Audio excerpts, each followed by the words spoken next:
श्री कृष्ण जी कहते हैं कि जीवन के सभी संघर्षों को प्रेम और समर्पण से आसानी से अदा किया जा सकता है, क्रोध से नहीं।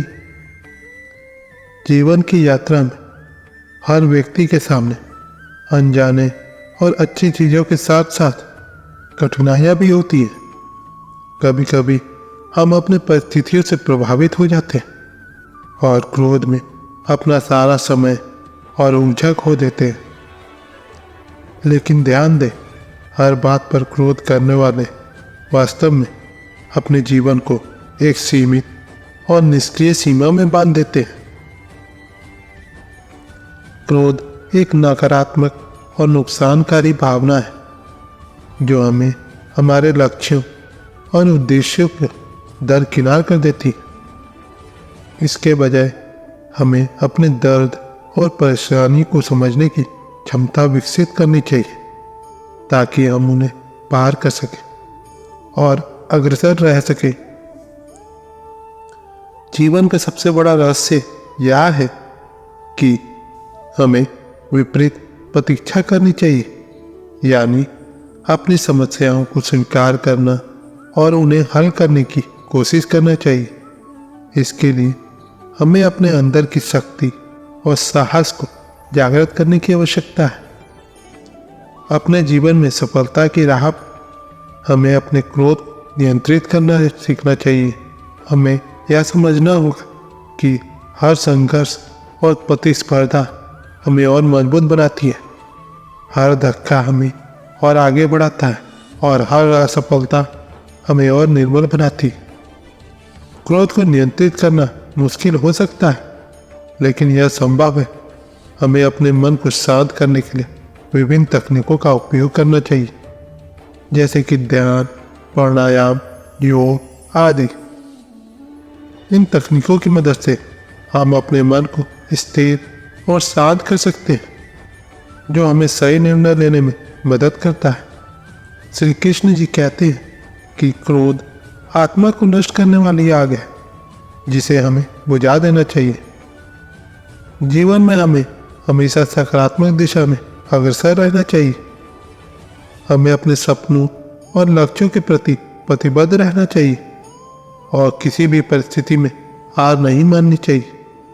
जब हम परेशानियों का सामना करते हैं तो हमें उनसे सीखना चाहिए और आगे बढ़ने का साहस करना चाहिए। आखिरकार हमें यह समझना होगा कि हर बात पर क्रोध करने वाले व्यक्ति खुद को हानि पहुंचा रहे हैं। क्रोध हमारे मन को अस्थिर करता है, हमारे रिश्तों को क्षति पहुंचाता है और हमारे उद्देश्य को हानि पहुंचाता है। इसलिए हमें इस नकारात्मक भावना को दूर करके सकारात्मकता के पथ पर चलना चाहिए। संघर्षों और परेशानियों के बावजूद हमें अपने सपनों की ओर अग्रसर रहना चाहिए। हमें अपने आत्मविश्वास को बनाए रखना चाहिए और कभी भी निराश नहीं होना चाहिए। अपने लक्ष्य को प्राप्त करने के लिए हमें संघर्ष करना और निरंतर प्रयास करना होगा। आखिरकार हमें यह समझना होगा कि क्रोध से कुछ हासिल नहीं होगा, बल्कि हमें यह समझना होगा कि समस्याओं का सामना करने का सही तरीका है और उन्हें हल करने के लिए निरंतर प्रयास करना होगा। हर बात पर क्रोध करने वाले लोग हारते हैं, लेकिन वही जो उन समस्याओं का सामना करते हैं और उन्हें हल करने की कोशिश करते हैं, वही सच्चे विजेता होते हैं। इसलिए हमें हमेशा सकारात्मक दिशा में अग्रसर रहना चाहिए और किसी भी परिस्थितियों में अपने क्रोध को नियंत्रित करना चाहिए। हमें अपने लक्ष्यों के प्रति प्रतिबद्ध रहना चाहिए और हमेशा संघर्ष करने के लिए तैयार रहना चाहिए। इससे हम न केवल अपने आप को बेहतर बनाएंगे, बल्कि अपने आसपास के लोगों को भी प्रेरित करेंगे। इसलिए अपने क्रोध को नियंत्रित करें, सकारात्मक दृष्टिकोण बनाएं और अपने लक्ष्यों की ओर अग्रसर रहें। इससे आप न केवल अपने जीवन को सफल बनाएंगे, बल्कि अपने प्रेरक शब्दों से दूसरों को भी प्रेरित करें। हर बात पर क्रोध करने वालों को सुनाए कि सच्ची सफलता का रास्ता उन्हें नहीं मिलेगा, लेकिन जो अपने क्रोध को नियंत्रित करते हैं वह सच्ची सफलता की ऊंचाइयों तक पहुंच सकते हैं।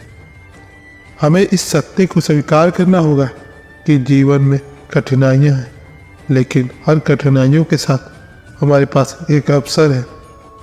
हमें अपने विशेष प्रतिबद्धताओं और लक्ष्यों के प्रति पूर्ण समर्पण के साथ अपनी यात्रा जारी रखनी चाहिए। श्री कृष्ण जी कहते हैं कि हर बात पर क्रोध करना व्यक्ति को उसके लक्ष्य से दूर कर देता है। हमें यह समझना होगा कि हर बात पर क्रोध करने से हम खुद को बाधित करते हैं, लेकिन समस्याओं का समाधान करने के लिए हमें संघर्ष करना होगा। उस क्रोध को सक्रिय शक्ति में बदलने के लिए हमें अपनी उदारता, सहनशीलता और सचेतता का उपयोग करना होगा। अगर हम हर बात पर क्रोध करने के बजाय उन्हें समाधान करने के लिए समर्पित रहे तो हम अपने आप को और अधिक विकसित करेंगे। हमें यह समझना होगा कि समस्याओं का समाधान करने के लिए सही तरीका है और क्रोध केवल हमें उस समाधान से दूर करता है। जीवन में सफलता के लिए हमें धैर्य, संघर्ष और साहस की आवश्यकता होती है। हमें अपनी मनोशांति को संरक्षित रखने के लिए प्रयत्नशील रहना चाहिए और हमेशा प्रारंभिक रूप से हार नहीं मानना चाहिए। आखिरकार हमें यह समझना होगा कि क्रोध एक नकारात्मक भावना है जो हमें हमारे लक्ष्यों और उद्देश्यों के प्रति असमर्थ बनाती है। हमें इस नकारात्मक भावना को दूर करके सकारात्मकता के पथ पर चलना चाहिए और हमेशा अपने लक्ष्यों की ओर अग्रसर रहना चाहिए। इस प्रकार हर बात पर क्रोध करने वाले लोगों को समझना महत्वपूर्ण है कि सच्ची सफलता और खुशी उन्हें नहीं मिलेगी जो क्रोध में बाधित है, बल्कि उन्हें मिलेगी जो समस्याओं का सामना करते हैं और उन्हें समाधान करने के लिए संघर्ष करते हैं। श्री कृष्ण जी कहते हैं कि क्रोध की आग में जलते रहने से सिर्फ आत्मा का हानि होता है। इसलिए आओ हम सभी मिलकर अपने क्रोध को नियंत्रित करें, सकारात्मक दृष्टिकोण बनाएं और अपने लक्ष्यों की ओर अग्रसर रहें। इससे हम न केवल अपने जीवन को सफल बनाएंगे, बल्कि अपने प्रेरक शब्दों से दूसरों को भी प्रेरित करेंगे। क्रोध को नियंत्रित करने वाले वे सच्चे विजेता होते हैं जो उन्हें संघर्ष के माध्यम से उत्कृष्टता की ऊंचाइयों तक पहुंचने का मौका मिलता है। यदि हम क्रोध की बजाय समस्याओं को हल करने में अपना समय और ऊर्जा लगाएं तो हम अपने लक्ष्यों को प्राप्त करने में सफल हो सकते हैं। आज के ज़माने में जहाँ प्रतिस्पर्धा और चुनौतियाँ हमारे सामने हैं, हमें सकारात्मक दृष्टिकोण और संघर्ष की आवश्यकता है। हर बात पर क्रोध करने वाले को ध्यान में रखना चाहिए कि क्रोध हमें अवसरों को देखने की क्षमता से वंचित करता है, बल्कि हमें समस्याओं का समाधान के रूप में देखना चाहिए और अपने लक्ष्यों की दिशा में आगे बढ़ना चाहिए। इसके लिए हमें सकारात्मक सोच, संघर्ष की क्षमता और सहनशीलता का उपयोग करना होगा। हमें अपने सपनों के पीछे भागना और हार नहीं मानना चाहिए। हमें अपने क्रोध को नियंत्रित करना और प्रत्येक परिस्थिति में सामर्थ्य की खोज करना चाहिए। आखिरकार हमें यह याद रखना चाहिए कि क्रोध से कुछ हासिल नहीं होता, बल्कि यह हमें हानि पहुंचाता है और हमें हमारे लक्ष्यों से दूर ले जाता है। हमें समस्याओं का समाधान के रूप में देखना चाहिए और अपने आत्मविश्वास को बनाए रखना चाहिए। इससे हम अपने लक्ष्य को प्राप्त करने में सफल हो सकते हैं और अपने जीवन को सफलता की ऊंचाइयों तक पहुंचा सकते हैं। श्री कृष्ण जी कहते हैं कि क्रोध आत्मा को नष्ट करने वाली आग है जिसे हमें बुझा देना चाहिए। इसलिए हर बात पर क्रोध करने वालों को समझाइए कि सच्ची सफलता का रास्ता उन्हें नहीं मिलेगा, लेकिन जो अपने क्रोध को नियंत्रित करते हैं वह सच्चे विजेता होते हैं। उन्हें सकारात्मकता, संघर्ष और सहनशीलता की महत्वपूर्णता समझाएं और उन्हें प्रेरित करें कि वे अपने लक्ष्यों की ओर अग्रसर बढ़ें। आखिरकार सफलता वही होती है जो अपने सपनों को प्राप्त करने के लिए संघर्ष करते, जो अपने क्रोध को नियंत्रित करते और जो हमेशा सकारात्मक दृष्टिकोण बनाए रखते हैं। इसलिए हमें हमेशा आगे बढ़ने की स्थिति में रहना चाहिए और अपने लक्ष्यों की दिशा में सदैव प्रयासरत रहना चाहिए। यही सफलता का रास्ता है। सफलता का रास्ता वास्तव में संघर्षों और चुनौतियों से भरा होता है। जिस व्यक्ति के पास सकारात्मक दृष्टिकोण और संघर्ष की क्षमता होती है वही सफलता की ऊंचाइयों तक पहुंच पाता है। क्रोध को नियंत्रित करना इस सफलता का मार्ग का एक महत्वपूर्ण हिस्सा होता है। क्रोध के माध्यम से हम अक्सर स्वयं को नुकसान पहुंचाते हैं और अपने आसपास के लोगों को भी अस्थिर करते हैं। क्रोध हमारे निर्णयों को प्रभावित कर सकता है, हमारे संबंधों को क्षति पहुंचा सकता है और हमें हमारे लक्ष्यों से दूर ले जा सकता है।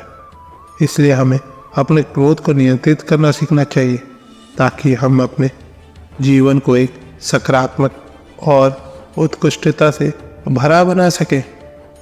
क्रोध को नियंत्रित करने के लिए हमें संज्ञान की भावना और सकारात्मक सोच का उपयोग करना चाहिए। हमें यह याद रखना चाहिए कि हमारा आपको ने और आपके कार्यों पर क्रोध करने से कुछ हासिल नहीं होता, बल्कि हमें सकारात्मक दृष्टिकोण और धैर्य की आवश्यकता है। हमें अपने मन को शांत और स्थिर रखना चाहिए और समस्याओं का समाधान के रूप में देखना चाहिए। आखिरकार सकारात्मकता और संघर्ष की क्षमता ही है जो हमें अपने लक्ष्यों की दिशा में आगे बढ़ने में मदद करती। हमें हर संघर्ष को एक अवसर के रूप में देखना चाहिए और हमें हर चुनौती को अपने लक्ष्यों की प्राप्ति के लिए एक उत्तेजना मानना चाहिए। इस तरह की सकारात्मक सोच ही हमें अपने लक्ष्यों की प्राप्ति में सफल बनाती है। अतः हमें हमेशा सकारात्मक दृष्टिकोण बनाए रखना चाहिए और किसी भी परिस्थिति में अपने क्रोध को नियंत्रित करने की क्षमता विकसित करनी चाहिए। इससे हम अपने लक्ष्यों की दिशा में सदैव प्रयासरत रहेंगे और अपने जीवन को सफलता की ऊंचाइयों तक पहुंचा सकेंगे। तो दोस्तों, आज की वीडियो बस यहीं तक की थी। अपना ख्याल रखिएगा और हाँ, वीडियो पसंद आती तो लाइक, शेयर, सब्सक्राइब, कमेंट करना ना भूलें। मिलते हैं आपसे अगले वीडियो में। धन्यवाद। जय श्री कृष्ण।